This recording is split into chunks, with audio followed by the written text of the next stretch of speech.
I'm Dr. Konstantin. I'm a facial plastic surgeon based in New York, and today we are going to talk about facelifts and specifically why some facelifts don't seem to last. And when we talk about longevity of the facelift, typically we tell the patients it's going to last for about 10-15 years. So of course, everybody is different.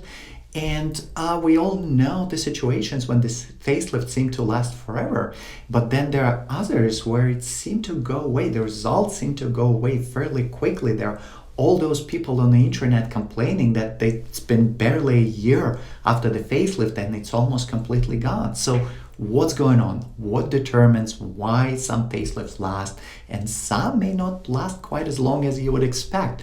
Let's talk about this. Now that we got these things out of the way, so let's talk about what can affect the longevity of the facelift and why for some people it might last longer than others.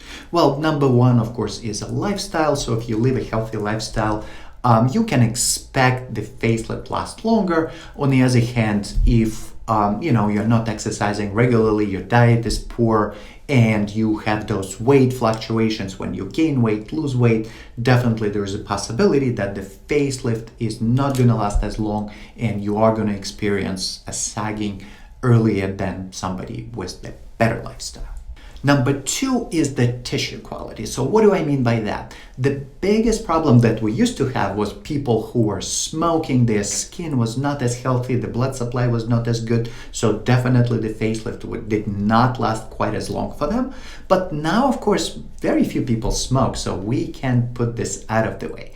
Another problem, though, that some people still have is the sun damage. So the skin that is sun damaged, the skin that lost elasticity, definitely is going to be sagging a lot quicker after the facelift than in those people who were protecting their face and neck from the sun using sunscreen and not going to the beach and suntanning excessively.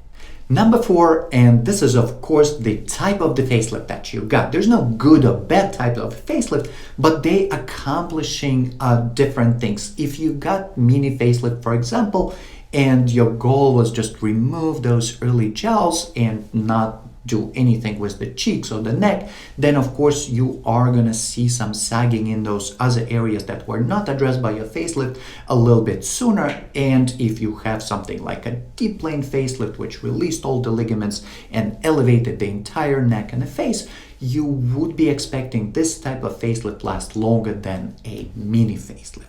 So again, depending on a goal, there is no good and bad facelifts. Depending on a goal, depending on your specific situation, your plastic surgeon will choose the best procedure for you, and you just have to ask them how much they think this type of procedure would last and when you should start thinking about the next facelift, if of course you will ever think of the next facelift.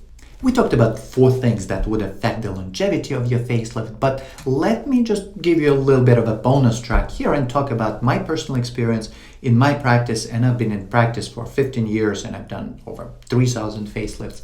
I see that typically the facelift lasts for about 5 to 8 years, depending on the person, depending on the facelift, and the range could be a lot greater, but this would be just the average. So 5 to 8 years, you don't really see much aging changes past that first period of the facelift, just settling into position.